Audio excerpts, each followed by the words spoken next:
est arrivé dans la ville un homme qu'on n'avait jamais vu. Il était tout habillé en gris pâle et il est rentré comme n'importe quel client dans le restaurant le plus ennuyeux et le plus pauvre de la rue principale. Fidèle à son habitude, la serveuse lui a apporté le petit napperon blanc avec le verre d'eau. Ah, un verre d'eau, c'est parfait pour moi. Merci, madame. OK. Il a siroté son verre d'eau pendant quelques heures, regardé autour. Après quoi, il a laissé en pourboire à la serveuse un étrange sourire en coin.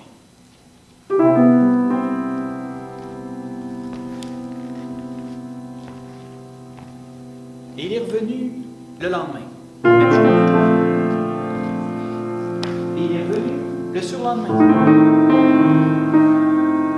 Et puis, il est revenu à tous les jours.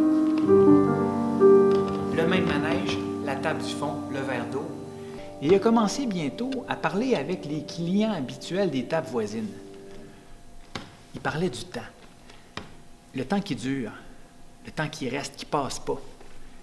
Le temps que peut prendre, par exemple, un homme de Néandertal à polir une pierre de silex pour s'en faire une lance.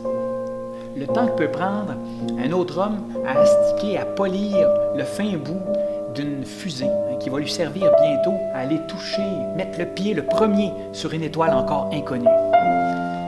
On aurait juré à l'entendre parler qu'il était de toutes les époques, qu'il était autant le gars du silex que le gars de la fusée. Et puis, les gens le regardaient et se disaient, mais c'est intéressant de l'entendre, tiens. Monsieur le temps, on l'appelait comme ça, le professeur du temps est venu aujourd'hui, regardez, il est là. Ou là, il va s'en venir, ça ne sera pas long. Certains l'appelaient même Monsieur Verre d'eau ou Monsieur Temps, même simplement. Et ce qui est sûr, c'est que tout le monde l'écoutait. Les yeux ronds se demandaient quelle prochaine histoire il allait nous raconter. Et puis, à force de l'entendre et de l'écouter, on regardait de moins en moins souvent l'horloge au mur. Puis de regarder les horloges en général, même longtemps après l'avoir entendu. Déjà, les montres ne se portaient plus. On donnait du lousse au poignet, et puis on laissait les montres mourir à des heures incongrues sur les tables de chevet dans les maisons, laissant prendre la poussière aux montres. Les retards se sont faits de plus en plus nombreux dans la ville. Toute la ville s'est mise à ralentir. On entendait des gens dire des phrases surprenantes. « On a le temps. Hein? Prenons le temps de vivre. » Et puis,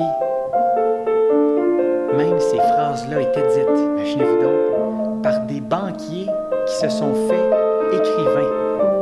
Il y a des chauffeurs d'autobus qui se sont révélés sculpteurs habiles. Puis l'été est arrivé. L'été, il y a eu des fleurs. Il y avait des fleurs partout. La ville était devenue un énorme bouquet géant odorant. On voyait sur le coin des rues des poètes à la tralée déclamer du Nelligan ou n'importe quel autre poète, même des poètes bien personnels. Il y avait, tiens, des gens qui prenaient la guitare, qui inventaient des nouveaux airs. Ça jouait même du Gilles Vigneault. Il y avait des artistes en tout genre qui étaient là à tous les coins de rue. Et puis, si on voulait, il y avait toujours la chance de se masser avec une foule compacte pour aller voir dans le fin fond de la table du fond du temps qui reste, Monsieur Temps qui était là, à nous raconter quelques histoires. On ne savait pas exactement si on prenait ou on gagnait ou perdait une heure ou deux, une demi-journée, une journée complète à la regarder de toute façon. À quoi bon marquer le temps?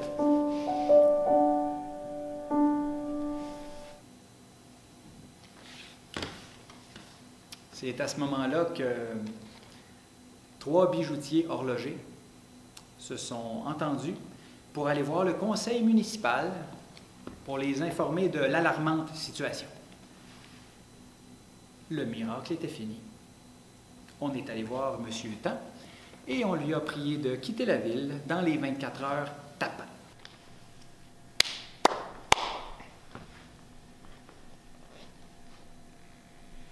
Mais l'histoire a fait du bruit.